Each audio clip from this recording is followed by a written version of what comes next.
Annyeonghaseyo, Yorobun. This is Anthony Gersaniba, vlogger sa South Korea. So in this lesson guys, panibagong strategy ang ating isi-share ngayon. So strategy on fast expanding vocabularies. Okay? So paano ba natin gagamitin yan? So ito yung formula natin. Making Korean phrases related by word, ul, rule, mokta. Ibig sabihin sa English ay to eat. Okay? So, dito guys, lahat ng kinakain or gagamitan ng mokta ay andito sa word na to. Okay? Para ma-expand natin siya. So guys, take note lang kapag sasabihin natin by speaking, hindi natin sasabihin na pabul mokta. Okay?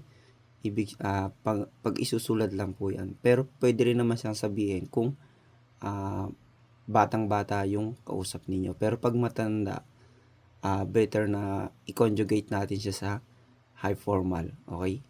Or polite formal. Katulad na to, pabul mo, okay? Para safe tayo sa pagsasalita. Okay, so I hope na intindihan nyo guys. So, yon pabul mokta, to eat rice, kumain ng kanin. Okay, so translated na rin sa Pilipino kasi yung iba po ay naghahanap ng translate ng Pilipino, kaya nilagay na natin kahit basic lang po. Okay, so number 2 ay guairul mokta. Okay, to eat fruit, kumain ng prutas. Number 3, pangul mokta, to eat bread, kumain ng tinapay. Number 4, kogirul mokta, to eat meat, kumain ng karne. 5, kimbabul mokta, to eat kimbap. Okay, kumain ng kimbap. Okay. Number 6, kuksurul mokta, to eat noodles, kumain ng noodles.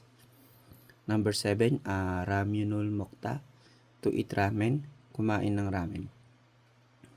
Number 8, yacherul mokta, to eat vegetables, kumain ng gulay.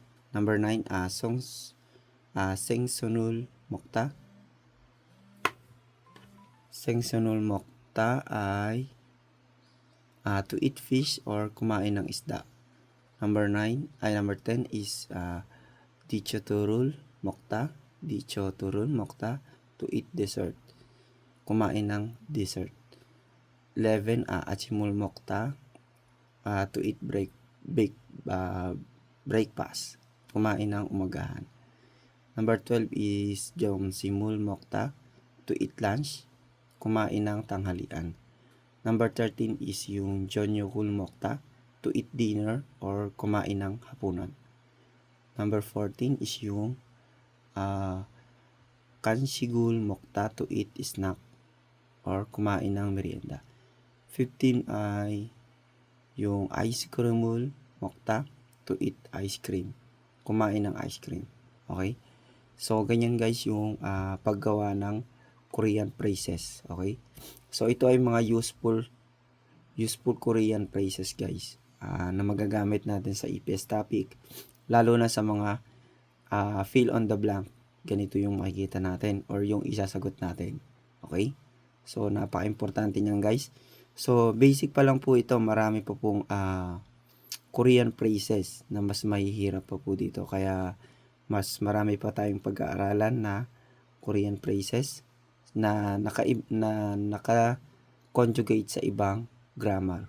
So, ayun. So, yun yung abangan natin guys sa mga susunod na video. So, hanggang dyan lang. Maraming salamat. Thank you and God bless.